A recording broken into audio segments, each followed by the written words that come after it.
नमस्कार साथियों, exam junction तक स्टडी यूट्यूब चैनल पे आप सभी का स्वागत है। फ्रेंड, इस वीडियो में चर्चा करेंगे friend Uttar Pradesh power corporation limited के जो भी अभ्यर्थी कार्यकारी सहायक यानी कि एग्जीक्यूटिव असिस्टेंट के फॉर्म अप्लाई किए हैं तो उन्हें हिंदी में कितना पढ़ना है उसकी वीडियो है ये फ्रेंड। और ध्यान से आप ऑडियो को सुनिएगा। बस हिंदी में इतना अगर पढ़ लेंगे तो 55 में आप 45 प्लस मार्क्स गेन कर सकते हैं। परीक्षा नज़दीक है, इसकी भी चर्चा करेंगे, परीक्षा कब होने जा रही है और कम समय में अधिक स्कोर करने की कुछ टिप्स जो है आपको लास्ट समय में बहुत ही ध्यान देकर अगर सुनेंगे तो फ़ायदा हो सकता है। क्योंकि फ्रेंड जो है यूपीपीसीएल के द्वारा जो है ये एग्ज़ाम बहुत जल्द होंगे, उसके बाद जो है टाइपिंग भी जल्द होगी। तो कुल मिला के बहुत कम टाइम में जो है ये भर्ती कंप्लीट की जाती है पावर कॉर्पोरेशन लिमिटेड की। जैसा कि आप जानते होंगे कि सिलेबस में आपके कंप्यूटर के जो 50 क्वेश्चन दिए कि उसमें क्वालिफाइंग नेचर के 20 करना आपको, सामान्य अध्ययन में 25 मार्क्स के होते हैं। उसी प्रकार लॉजिक में जो लॉजिकल नॉलेज होते हैं, तार्किक ज्ञान होते हैं, उसमें 45 क्वेश्चन आपके होंगे जो कि 45 मार्क्स के होंगे। उसी तरह सामान्य हिंदी जो होगी फ्रेंड ये इंटरमीडिएट लेवल की होगी जिसमें 55 क्वेश्चंस होंगे और 55 मार्क्स के होंगे। इसी तरह से इंग्लिश है तो इंग्लिश भी 55 की होगी और 55 मार्क्स के होंगे। क्वेश्चंस भी 55 ही होंगे, इंटर लेवल के होंगे। तो ये टोटल फ्रेंड 230 होंगे, 230 मार्क्स होंगे।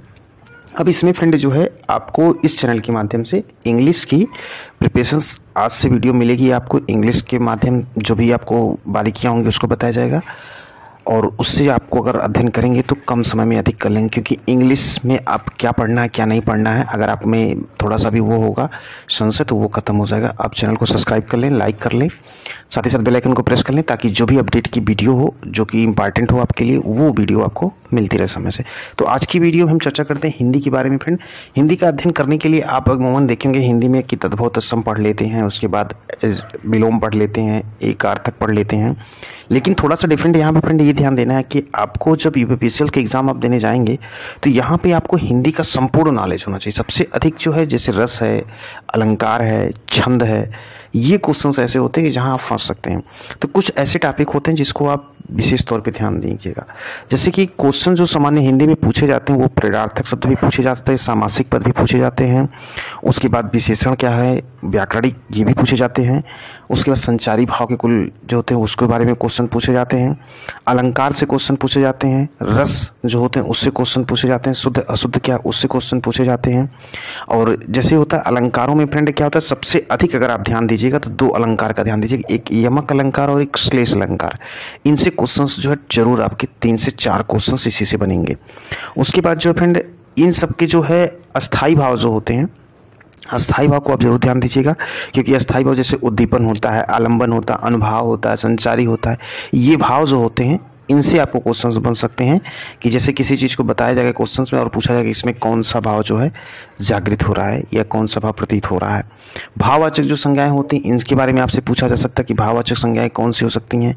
उसी प्रकार से जो है अव्यय से क्वेश्चंस बनेंगे। अव्यय भी आपको जानना जरूरी है क्योंकि कालवाचक होते हैं, स्थानवाचक होते हैं, दिशावाचक होते हैं, विरोधवाचक होते हैं, बहुत सारे अव्यय से संबंधित जो क्वेश्चंस होते हैं वो बनते हैं।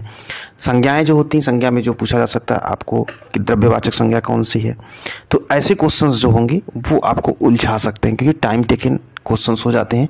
इसलिए आपको कम समय में कितना पढ़ना उस चीज़ को आप ध्यान दीजिएगा जो हम बता रहे हैं। फ्रेंड, वर्तनी में जो है आपको ये ध्यान देना है कि जो वर्तनी जिससे होता है कि कुछ सेंटेंस होते हैं जो एक एक वाक्य के होंगे या एक एक शब्द होंगे, उसमें भी आपसे त्रुटि पूछी जा सकती है।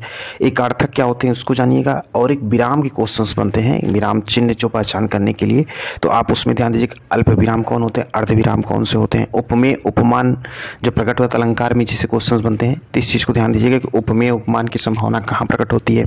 तो जैसे उत्प्रेक्षा अलंकार होता है तो मनहु जनहु ये सारी चीज़ें को एक ट्रिक होती है, उस चीज़ को आप फॉलो करिए। वीडियो पड़ी है चैनल पे, अगर आप नहीं देखें तो एक बार देख लीजिएगा हिंदी की।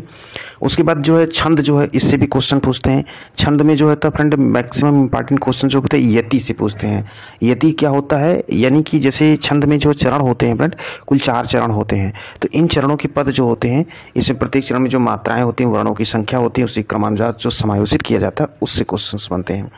स्त्रीलिंग क्या है, पुरुष लिंग, इस चीज़ के बारे में क्वेश्चन पूछते हैं तो ये किससे संबंधित है।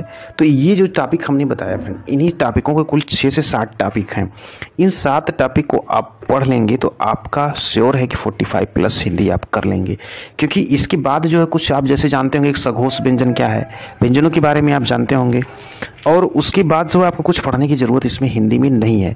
तो इस वीडियो को बनाने का यही मकसद था कि आपको एक थोड़ा सा जो है हिंट दे कि हिंदी में आप ये पढ़ लीजिए।